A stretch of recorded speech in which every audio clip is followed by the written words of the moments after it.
think it was 1986, 1985. I was only 5 years old. I was with my mom in a car in Lima, Peru. You know, Peruvians hear salsa all the time. We don't just eat salsa. And we're hearing this song, and all of a sudden, the radio says, this song goes dedicated to my nephew, Alonso, Tío Lucho.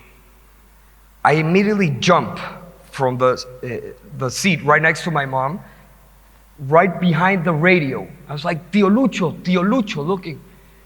And I go to see my mom. I was like, Mom, where's Tío Lucho? I probably asked 19 questions after that, and she answered all of them. I've been questioning or having questions all my life. I was the defiant one. I was the one that digged in and wanted an answer that was totally convincing for me. In that moment, where I got an answer that actually convinced me, a dot appeared. After 20 years in the legal industry, I've probably asked myself one of the hardest questions. What's legal tech? And how is it going to impact the legal industry? For 3 years, I've been asking myself this question and finding dots, which are answers. And I ended up being a CEO and founder with amazing co-founders of a legal tech platform that is present in 10 countries and offers business opportunities. Currently, I asked this morning, $239 million are currently in that platform right now. Has it been an easy road? Not even close. So you would ask yourselves, what does optimism have to do with entrepreneur? A lot. If any of you right now would ask me, what are the 2 aspects I would recommend you must have to become an entrepreneur? I would say optimism and humility, both equally important. Let's talk about optimism. During this journey in this startup world, I found out that optimism is composed of 3 components: attitude, resilience, and opportunity sensing. You start thinking, what does attitude have to do with optimism, right? You need to have a positive mindset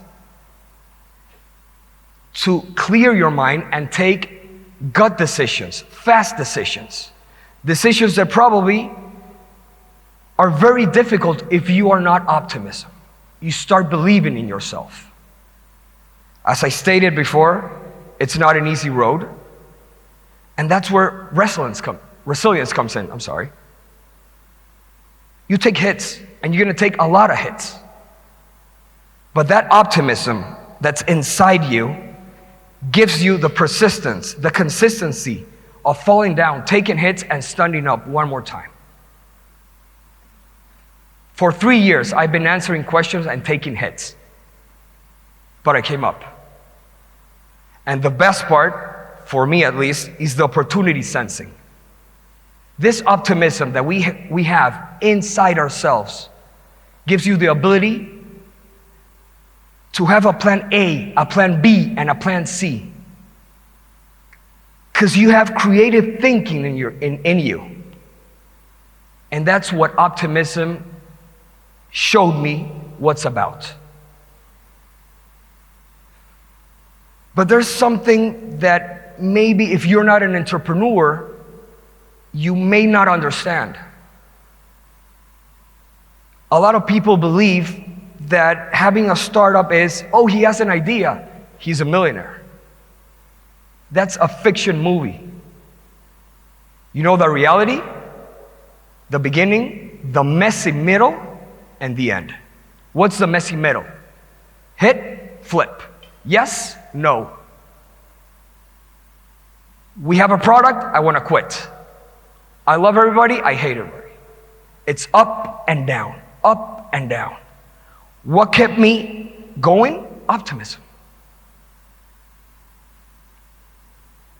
Is optimism the only thing you need for entrepreneurs? No. While I was going through this journey,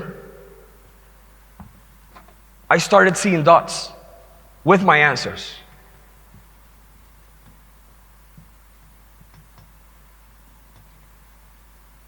And the ability you have for being an optimistic person with attitude, with opportunity sensing, and resilience, you start connecting those dots.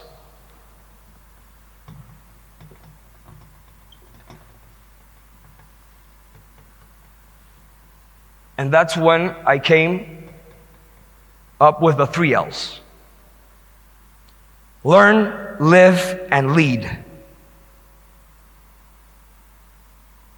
Startup world, you never stop learning. I have an MBA, I have an LLM, I went to Ivy League schools, but I needed to start to learn. We are constantly learning, and it's fundamental to always learn. It's a journey that you never stop learning. And you don't only learn what the books say. You start learning life. You start living. And that's the hits you're gonna take, up and down. That's where resilience comes in. So you start learning and you take these hits and you flip them. And it's the best feeling ever. Flipping all those hits and passing all those barriers is the adrenaline coming from your gut because you have optimism. You start believing in yourself. And finally, the part I believe I am is leading. Why is this so important? Because we want to transcend every hit we took to the next generation.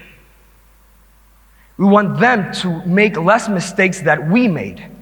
I've probably taken 1,000,000 hits, but that optimism inside me kept me going. Hit, flip, hit, flip. So leading is the best way we can transcend our experience to the next generations, because we need optimistic people in this current world. What's the cool part about this? It's not only in entrepreneur world, it's in real life.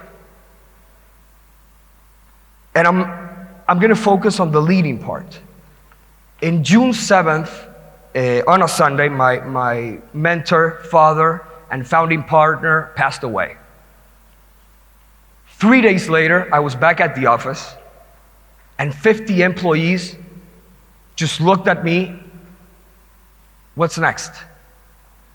I had to start learning, living, and leading. It was an amazing experience, and a year later, we did a great job. 24% in revenues. Amazing. 2 important aspects, and let me get back to this. Remember I said you need optimism and humility. There's a really thin line in this experience that over-optimism blinds you. You think your product is perfect.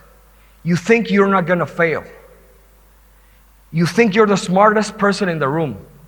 If you're over-optimism and you're not humble enough, you're going to failure. You need to balance humility with optimism. I encourage everybody to connect your dots in your lives. Learn. Never stop believing in yourself and stop getting your own answers and start connecting your dots by learning. You're gonna take hits, that's life. But if you're optimistic enough, you're gonna flip them. And when you are in that point in your stage, lead. Learn, live, and lead. Go eat the world. Thank you.